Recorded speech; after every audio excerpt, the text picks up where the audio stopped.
नमस्कार विद्यार्थी मित्र हो, मी अर्चना रणदिवे। आज आपण इयत्ता 9वी विषय सामाजिक विज्ञान प्रकरण 6 1945 नंतरचे विश्व या प्रकरणाविषयी सविस्तर माहिती मिळवूया। प्राचीन काळात भारतात आणि विश्वात असंख्य युद्ध लढल्याविषयीची अनेक पाने इतिहासात भरलेले आहेत। तरीसुद्धा या युद्धांमध्ये नेहमी लक्षात राहतील अशी वैश्विक प्रभावाची आधुनिक युगातील 2 महत्त्वाच्या युद्धांचा समावेश करता येईल। एक प्रथम विश्वयुद्ध आणि दुसरे द्वितीय विश्वयुद्ध। प्रथम विश्वयुद्धानंतर कायमी शांतता स्थापण्याच्या हेतूने राष्ट्रसंघाची स्थापना करण्यात आली, परंतु त्यातील कित्येक मर्यादांमुळे ही स्थापना किंवा हे राष्ट्रसंघ निष्फळ ठरले आणि इसवी सन 1939 मध्ये दुसरे विश्वयुद्ध सुरू झाले। दुसऱ्या विश्वयुद्धाच्या वेळी खचलेली मनोदशा आणि विश्वयुद्धाच्या भयंकरतेमुळे मानवजातीस शांती आणि स्वातंत्र्याच्या रक्षणासाठी पुन्हा एकदा प्रयत्नांची गरज भासली।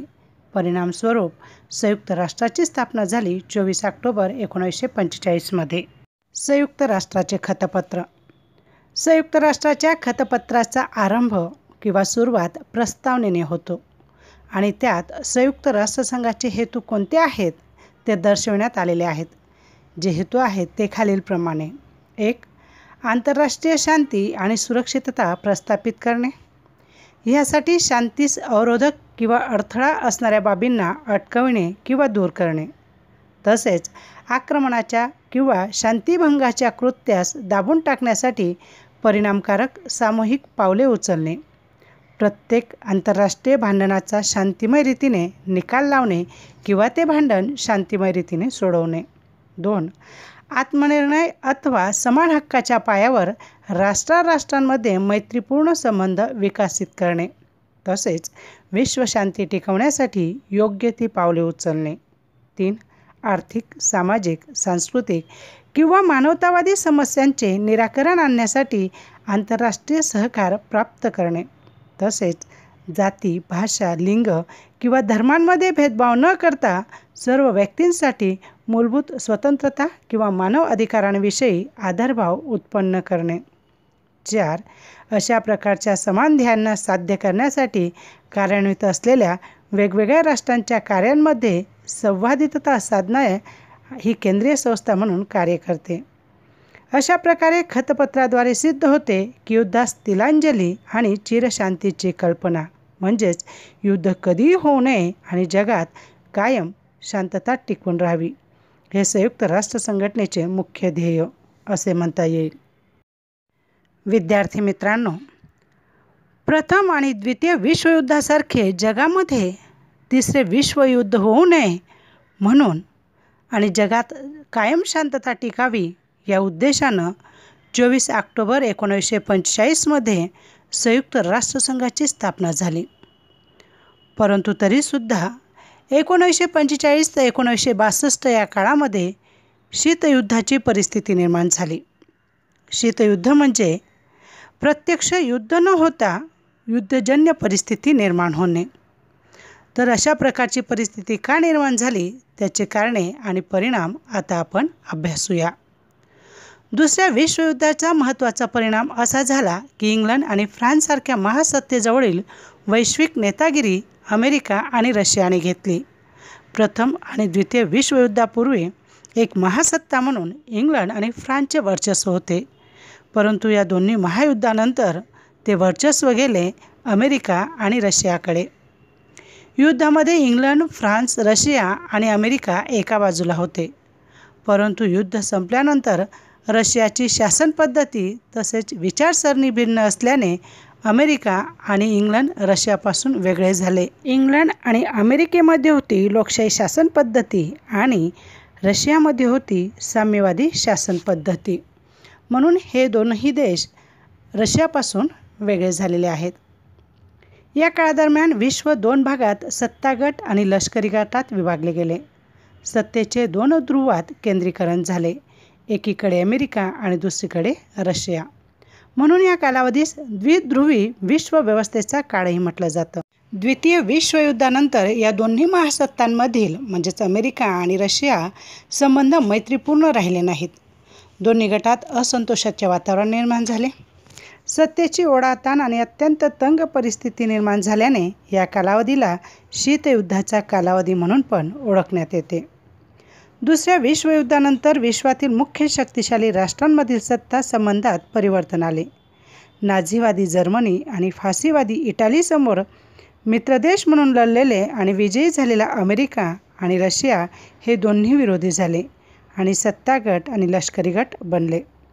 दोन्ही राष्ट्रे शक्तिशाली झाली आणि त्यांच्यात शीतयुद्ध सुरू झाले.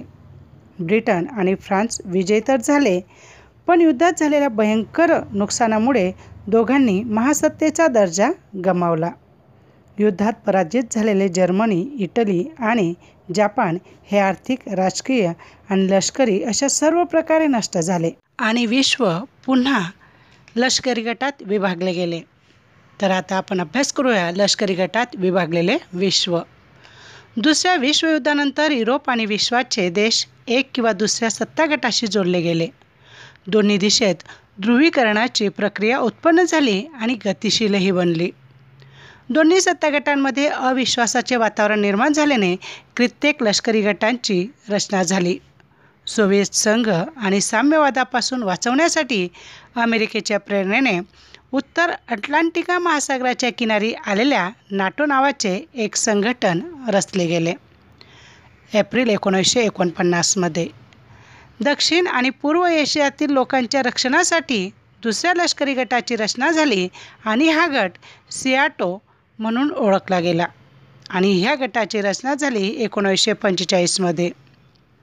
या सैनिक संघटनेच्या समोर रशियाने वार्सो करार नावाच्या सैनिक संघटनाची रचना केली.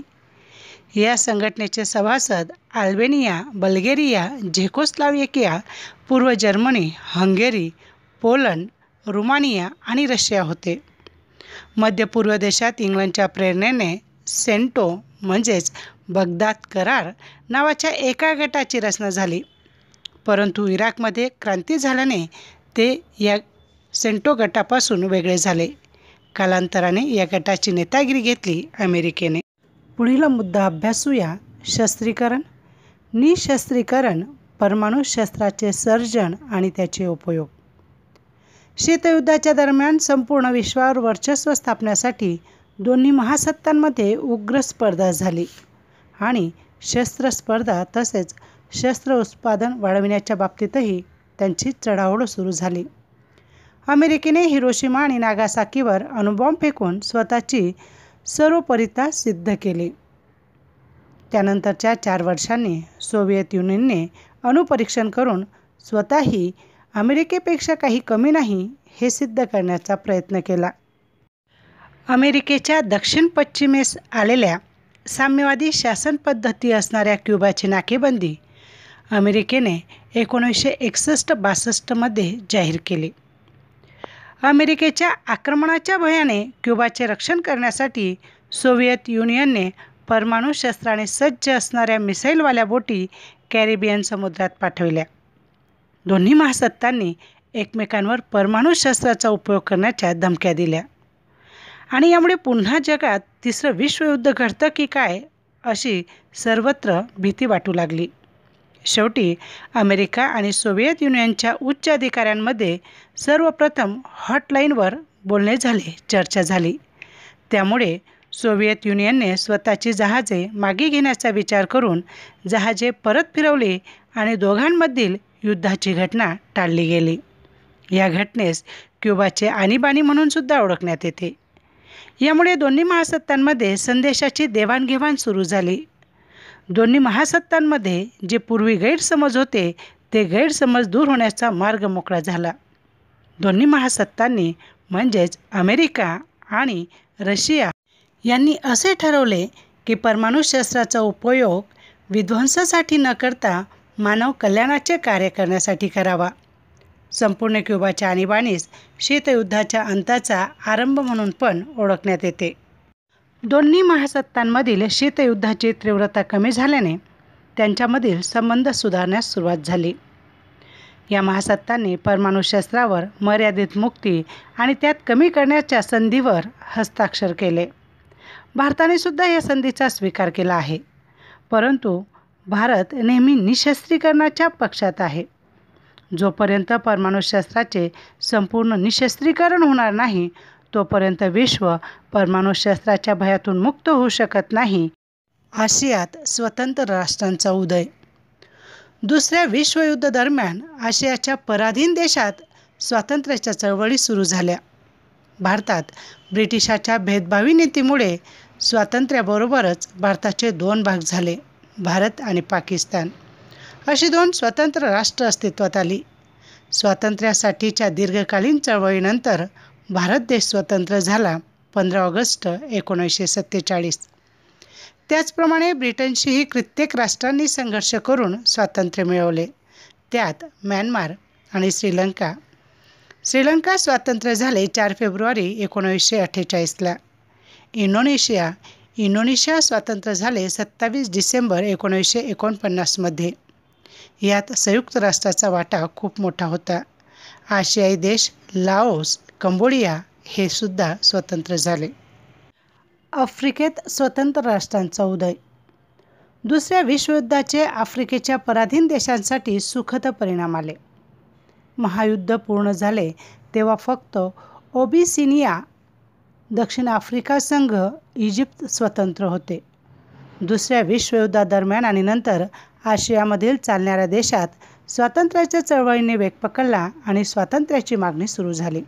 परिणामी 1951 ते 1966 पर्यंतच्या 16 वर्षाच्या काळात आफ्रिकेच्या 40 एवढ्या लहान मोठ्या देशांनी स्वतंत्रता प्राप्त केली. साम्राज्यवादी सत्ता देखील विश्वावरचे स्वतःचे वर्चस्व सोडतील असे नसल्याने त्यांनी पण सत्ता टिकवून ठेवण्याचे प्रयत्न केले. परंतु कित्येक देश या दोन्ही महासत्तांच्या सत्तागट आणि लष्करी गटापासून अलिप्त राहून स्वतंत्र राहून स्वतःच्या राष्ट्राचा स्वतंत्र विकास करू इच्छित होते.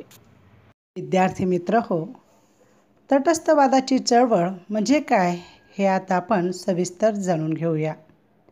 विश्वाच्या 2 महासत्तांमध्ये विश्व विभागले गेले. 2 विरोधी महासत्ता आणि लष्करी गट म्हणजेच अमेरिका आणि रशिया यांच्याबरोबर कित्येक राष्ट्र सामील झाली आणि कित्येक राष्ट्र यामध्ये सामील झाली नाहीत. म्हणजेच विश्वातील कोणत्याही गटात म्हणजे सत्ता गट किंवा लष्करी गटात सामील न होणारी राष्ट्र अलिप्त राहिली आणि त्यांनी अवलंबलेली जी काही नीती होती तिला विदेश नीती किंवा तटस्थवादाची नीती म्हणून ओळखली गेली. विश्वातील 2 महासत्तांपैकी कोणत्याही एका विचारसरणीत सामील झाल्याशिवाय तटस्थ राष्ट्रे एकमेकांच्या सहकाराने परंतु स्वतःच्या वेगळ्या अस्तित्वासह सर्वांगीण विकास करण्यासाठी इच्छुक होती. त्यावेळी भारताचे पंतप्रधान जवाहरलाल नेहरू, इंडोनेशियाचे राष्ट्रपती सुकर्णो, इजिप्तचे राष्ट्रपती कर्नल नासेर आणि युगोस्लावियाचे राष्ट्रपती मार्शल टिटोचे या तटस्थवादाच्या नीतीस भरपूर समर्थन प्राप्त झाले. विचारविमर्शाच्या अंती इंडोनेशियाच्या बांडुंग शहरात तटस्थ राष्ट्रांची एक परिषद आयोजित झाली 18 एप्रिल 1955मध्ये. या परिषदेत एशियाच्या 23 आणि आफ्रिकेच्या 6 देशांच्या प्रतिनिधींनी आपली उपस्थिती दर्शविली. परिषदेने विश्वाच्या गरीब देशांमध्ये सांस्कृतिक आणि आर्थिक सहकार्य वाढविणे आणि साम्राज्यवादाचा विरोध करण्याचे ध्येय जाहीर केले. या परिषदेत तटस्थ देशांच्या संघटनेसाठीची रचना आणि भविष्याची कामगिरी निश्चित झाली आणि 1961मध्ये बेलग्रेड येथे योजलेल्या परिषदेत विविधरित्या तटस्थवादी आंदोलन संस्थेची स्थापना झाली. भारताचे पहिले पंतप्रधान पंडित जवाहरलाल नेहरूंच्या नेतृत्वाखाली भारताने तटस्थवादाची विदेश नीती स्वीकारली. तटस्थवादाच्या चळवळीस मूल्यवान नेतृत्व पूर्ण पाडले. नेहरू जाणत होते की कोणत्याही सत्ता गटात किंवा लष्करी गटात सामील होण्यापेक्षा तटस्थ राहिल्याने राष्ट्रीय हिताचे अधिक चांगल्या प्रकारे रक्षण होऊ शकेल. भारताची अशी मान्यता होती की विश्वातील 2 स्पर्धक सत्तागट आणि लष्करी गटातील विभाजन विश्वशांतीसाठी धोकादायक आणि आंतरराष्ट्रीय सहकार्यासाठी हानिकारक आहे. म्हणूनच भारत आणि नुकतेच स्वतंत्र झालेले आशिया आणि आफ्रिका खंडातील देशांनी तटस्थवादी म्हणजेच अलिप्ततावादी विदेश नीती स्वीकारली होती. जर्मनीचे विभाजन आणि एकीकरण. प्रथम आणि द्वितीय विश्वयुद्धाची सुरुवात ज्याच्यामुळे झाली तो जर्मनीचा द्वितीय विश्वयुद्धात विध्वंस झाला. त्यामुळे जर्मनीचा आर्थिक, सामाजिक आणि राजकीय कणा तुटला. जर्मनीस पुनर्जीवित करू शकेल असा एकही नेता नव्हता. युद्ध पूर्ण होताच विजेत्या राज्यांनी जर्मनीस 4 वहिवटी भागात वाटून घेतले. त्याची व्यवस्था अशा प्रकारे करण्यात आली. सोव्हिएत युनियनच्या लाल सेनेने म्हणजेच रेड आर्मीने पूर्व भागावर लष्करी ताबा मिळवला म्हणून पूर्व जर्मनीचा ताबा सोव्हिएत युनियनला सोपवण्यात आला. जर्मनीच्या नैऋत्येवर ताबा अमेरिकेस, फ्रान्सच्या जवळ आलेल्या प्रदेशाचा वहिवट फ्रान्सला आणि बेल्जियमच्या जवळपास आलेल्या जर्मनीच्या विस्ताराचा वहिवट ब्रिटनला सोपवण्यात आला. जर्मनीची राजधानी बर्लिनला पण रशिया आणि संकलन समितीमध्ये विभाजित करण्यात आले. त्यांच्यात वहिवटी एकात्मता राहण्यासाठी संकलन समितीची रचना पण करण्यात आली. अशा प्रकारे जर्मनीवर 4 देशांचा वहिवटी कारभार स्थापण्यात आला. अमेरिका, फ्रान्स आणि ब्रिटनने स्वतःच्या प्रशासकीय कारभाराखालील पश्चिम जर्मनीच्या प्रदेशाचे एकीकरण करून फेडरल रिपब्लिक ऑफ ईस्ट जर्मनीचे निर्माण केले. पश्चिम जर्मनीच्या 3 विभागाचे एकत्रीकरण करण्यामुळे तसेच बर्लिनला पण 3 विभागात एकत्र करण्यात आले. या प्रक्रियेचा विरोध दर्शवण्यासाठी सोव्हिएत युनियनने बर्लिनची नाकाबंदी जाहीर केली एप्रिल 1948 मध्ये. परिणामी पश्चिमी देश आणि सोव्हिएत युनियनमध्ये खूपच तणाव निर्माण झाला. या काळादरम्यान पश्चिम बर्लिन आणि पूर्व बर्लिनला विभाजित करणारी 42 किलोमीटर लांब भिंत उभारण्यात आली. पूर्व बर्लिनमध्ये राहणारे जर्मन लोक जुलमी आणि अतिशिस्तबद्ध कडक अत्याचारी वातावरणामधून निघून पश्चिम बर्लिनच्या मुक्त आणि मोकळ्या अशा वातावरणाकडे पळून जाण्यासाठी गर्दी करू लागले. लोक भिंत ओलांडून किंवा जलमार्गाद्वारे पोहत पश्चिम बर्लिनला पोहोचण्यासाठी जीवतोड प्रयत्न करत होते.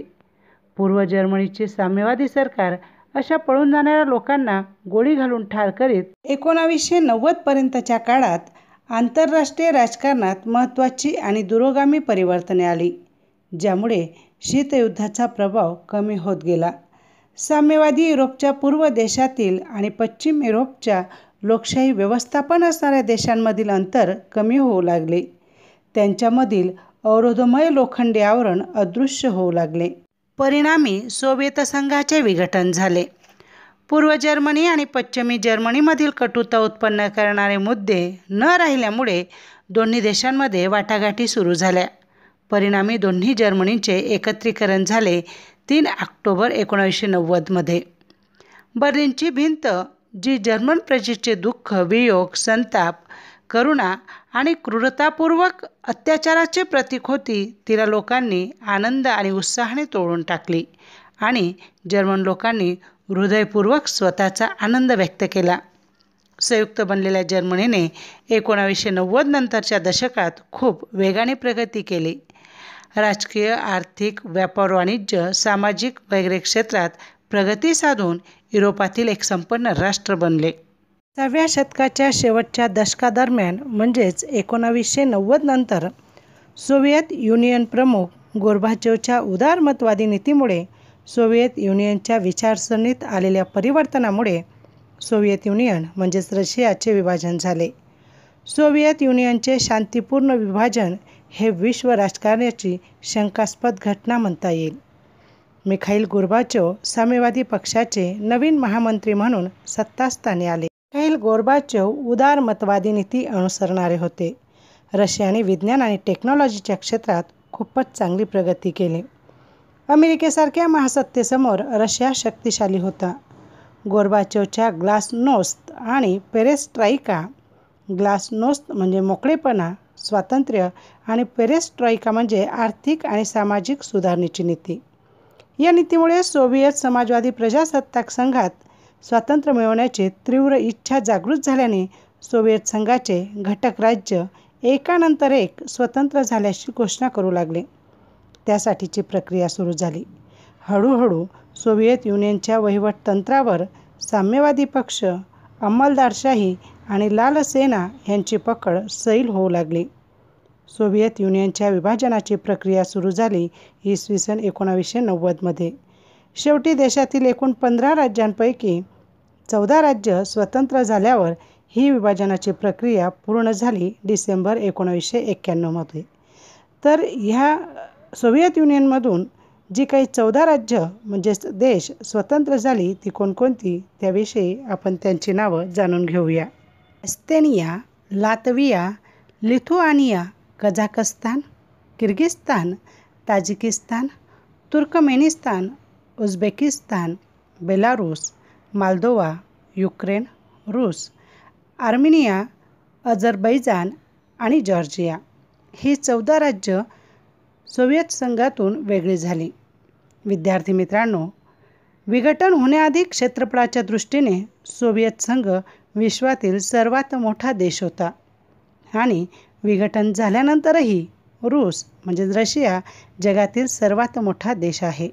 हा मुद्दा अभ्यासूया.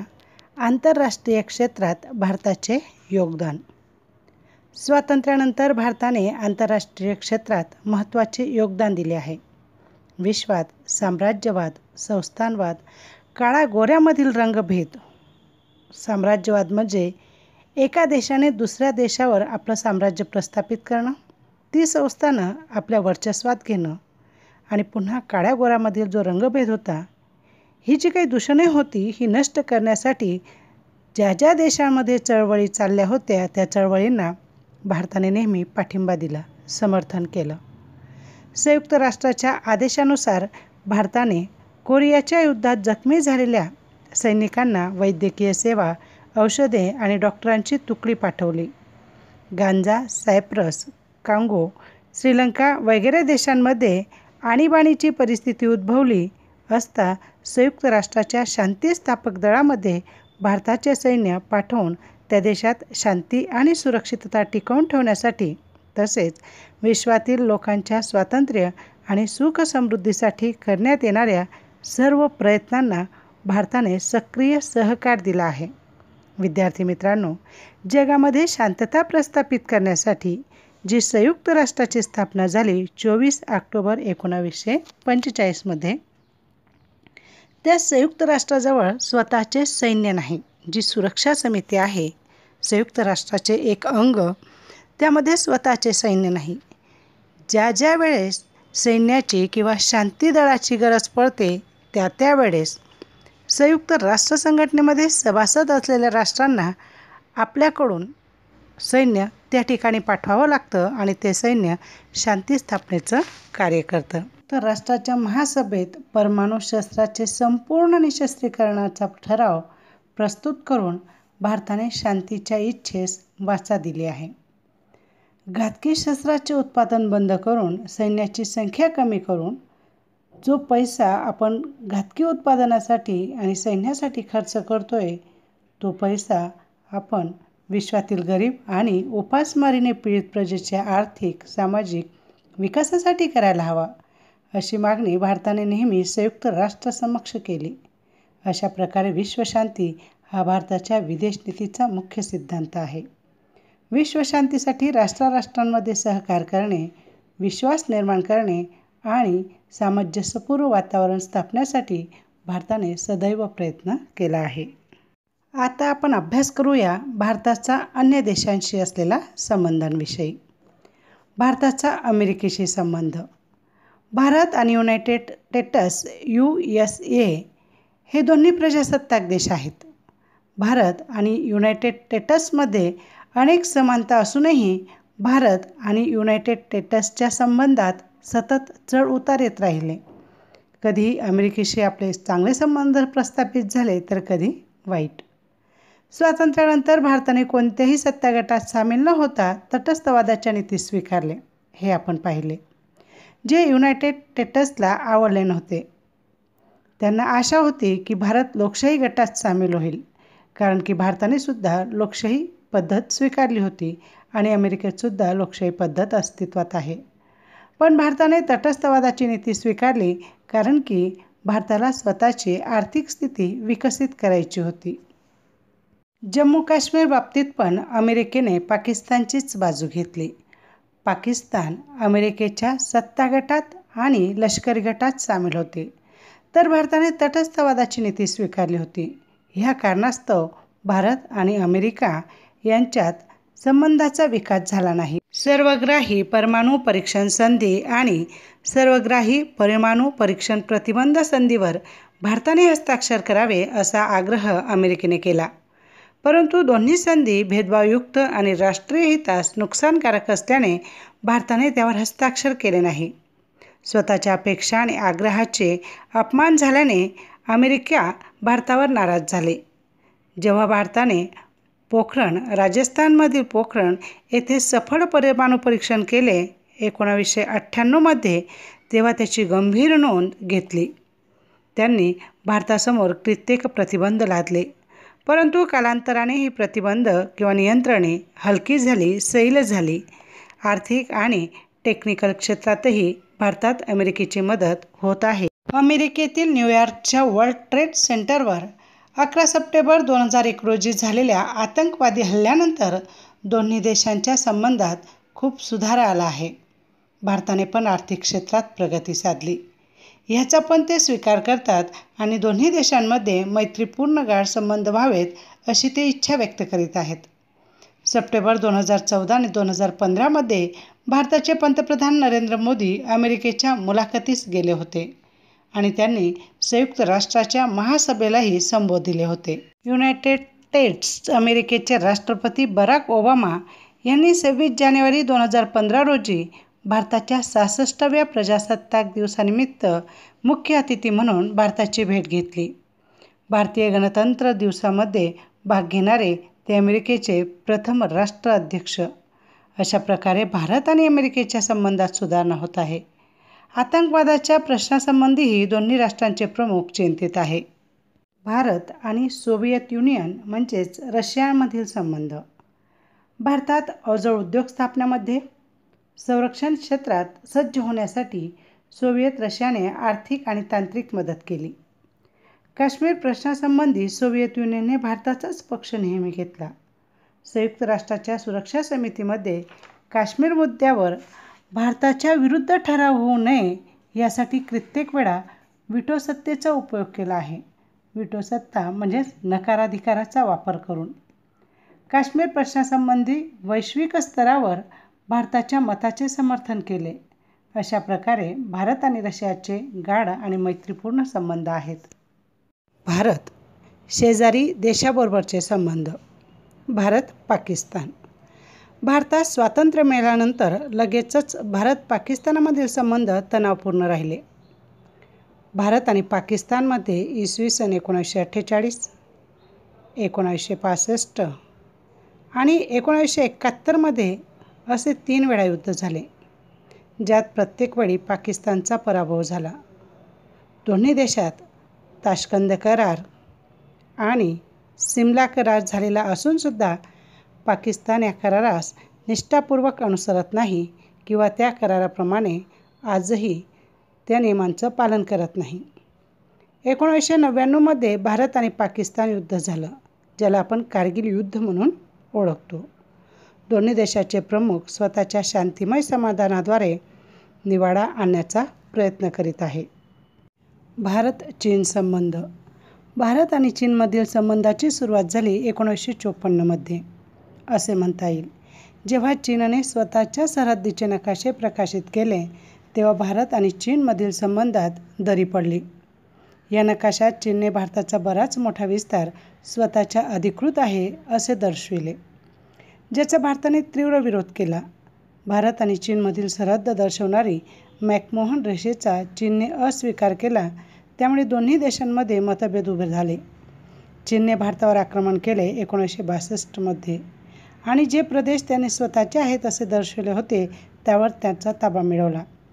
भारताने सरहद्दीचे रक्षण करण्यासाठी लष्कर पाठविले. चीनने एकतर्फी युद्धविराम जाहीर केला आणि या रीतीने युद्धाचा अंत झाला. या प्रश्नाच्या निवारणासाठी अनेक मंत्रणा आयोजित केल्या गेल्या, परंतु त्या बाबतीत कोणतेही समाधान होऊ शकले नाही. तरी पण शेवटच्या दशकादरम्यान भारत आणि चीनमध्ये परस्पर सहकार्याचे आणि मैत्रीपूर्ण संबंध विकसित होत आहेत.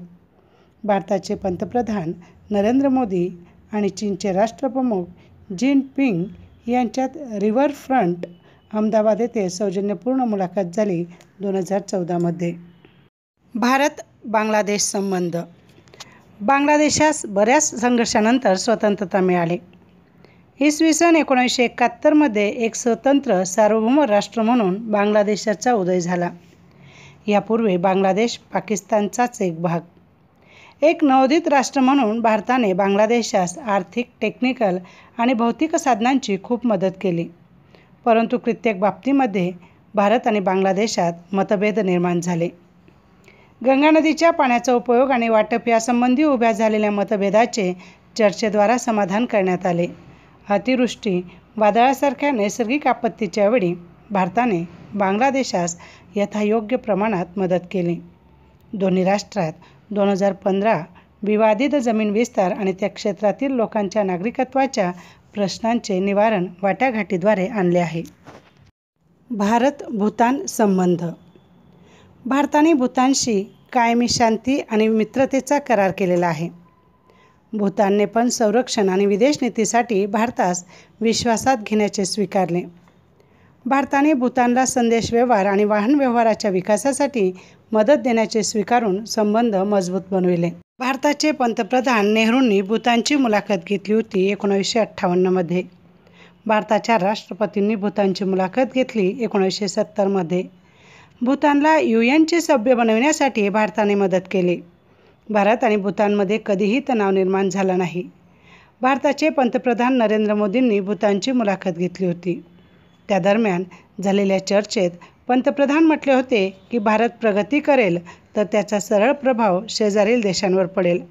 दोन्ही देशातील परस्पर सुरक्षा संबंधित सहकारावर संतोष व्यक्त करण्यात आला होता. भारत-श्रीलंका संबंध. श्रीलंकाबरोबर भारताचे संबंध खूप जुने आहेत, अगदी रामायण काळापासून. बरेच भारतीय, विशेषतः तमिळ लोक श्रीलंकेत बऱ्याच काळापासून वास्तव्य करीत आहेत आणि तिथेच ते स्थायिक झालेत. या लोकांच्या नागरिकत्वाचा प्रश्न दोघांमधील मतभेदाचा मुद्दा बनला आहे. परंतु दोन्ही देशांनी वाटाघाटीद्वारे प्रश्नाच्या निराकरणाचा प्रयत्न केला. श्रीलंकेत तामिळ लोकांवर होणारे अन्याय दूर व्हावेत आणि तमिळ संघटना आणि श्रीलंका सरकारने तमिळांच्या समस्यांचे शांतिमय समाधान करावे अशी भारताची इच्छा आहे. भारताचे पंतप्रधान नरेंद्र मोदी यांनी श्रीलंकेच्या मुलाखतीच्या वेळी तमिळ प्रभावित विस्तार जाफनाची मुलाखत घेतली. श्रीलंकेतील तमिळ असरग्रस्तांच्या पुनर्वसनासाठी 27,000 इतकी घरे भारताच्या आर्थिक सहाय्याने बनवण्यात आली आहेत.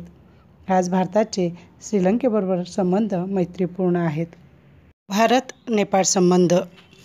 नेपाळ आणि भारतातील संबंधाचा प्रारंभ दोन्ही देशात करण्यात आलेल्या समजुतीद्वारे झाला. या समजुतीनुसार दोन्ही देशांनी परस्पर सार्वभौम आणि प्रादेशिक अखंडतेचे जतन स्वीकारले आहे.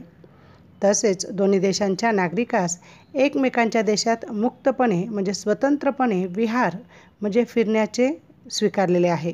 नेपाळचे पुष्कळ विद्यार्थी उच्च शिक्षणासाठी भारतात येतात. हिमालयातून निघणाऱ्या कित्येक नद्यांचा नेपाळमधून पसार होत भारतात येतात. त्यावेळेस पावसाळ्यात त्यांना खूप पूर येतो आणि त्यामुळे भारताचे खूप नुकसान होते. या नद्यांचे पूर अडविण्यासाठी भारत आणि नेपाळमध्ये समजुतीचा प्रयत्न भारत करीत आहे. 25 एप्रिल 2015 रोजी नेपाळमध्ये 7.8चा तीव्र भूकंप आला होता. त्यात अंदाजे 8,000 माणसे मृत्युमुखी पडली. ह्या नैसर्गिक आपत्तीच्या वेळेस भारताने नेपाळला बचाव कामगिरीमध्ये मदत केली. तसेच त्यांच्या पुनर्वसन आणि कार्यांसाठी मदत देण्यात आली आहे. भारत-अफगाणिस्तान संबंध. भारताचा अफगाणिस्तानाशी मैत्रीपूर्ण संबंध आहे. अफगाणिस्तानाच्या नवसर्जनात भारताचा सिंहाचा वाटा. बांधकाम क्षेत्रात, आरोग्य क्षेत्रात आणि शैक्षणिक क्षेत्रात भारताचा फार मोठा वाटा आहे. त्याच्या आर्थिक सामाजिक उत्कर्षासाठी भारताने आर्थिक मदत केली. नैसर्गिक आपत्तीतही भारताने अफगाणिस्तानाला वेळोवेळी आर्थिक मदत केली आहे. अफगाणिस्तानाच्या संसदेचे बांधकाम भारत करीत आहे आणि ही गोष्ट भारतासाठी गौरवास्पद आहे. भारत-म्यानमार संबंध. भारताचा म्यानमार म्हणजे पूर्वीचे बर्मा बरोबरही मैत्रीपूर्ण संबंध राहिलेले आहेत. भारताच्या स्वातंत्र्यानंतर म्यानमारला स्वतंत्रता मिळाली 1948मध्ये. तेव्हापासून दोन्ही देशात मैत्रीपूर्वक संबंध टिकलेले आहेत. स्वातंत्र्यानंतर म्यानमारने भारताकडे विकासासाठी आर्थिक सहाय्याची मागणी केली. भारताने त्वरितच मदत पाठवली, कारण की भारत म्यानमारला आर्थिकरित्या मजबूत करू इच्छित होता. भारताच्या विदेश नीतीचा उद्देश विश्वात शांती आणि सुरक्षा टिकवायचा आहे. परंतु काही कारणास्तव भारताच्या शेजारील राष्ट्रांच्या संबंधात चढ उतार येत राहिला, तरीसुद्धा सहअस्तित्वाच्या भारतीय परंपरेनुसार सशक्त असूनही स्वतःपेक्षा लहान असणाऱ्या शेजारील राष्ट्रांच्या आर्थिक नीतीस प्रभावित केल्याशिवाय त्यांच्याशी शांतीपूर्ण आणि मैत्रीपूर्ण संबंध टिकवून ठेवलेले आहेत. अशा प्रकारे भारत आणि भारताच्या शेजारील जी काही राष्ट्र आहेत त्या राष्ट्रांच्या संबंधाविषयी आपण सविस्तर माहिती मिळवून घेतली. विद्यार्थी मित्रांनो, या प्रकरणाचा स्वाध्याय तुमच्या गृहपाठाच्या वहीत सुवाच्य अक्षरात लिहून ठेवायचा आहे. ज्यावेळेस वह्या मागवल्या जातील त्यावेळेस तुमच्या वह्या तपासल्या जातील याची नोंद घ्यावी.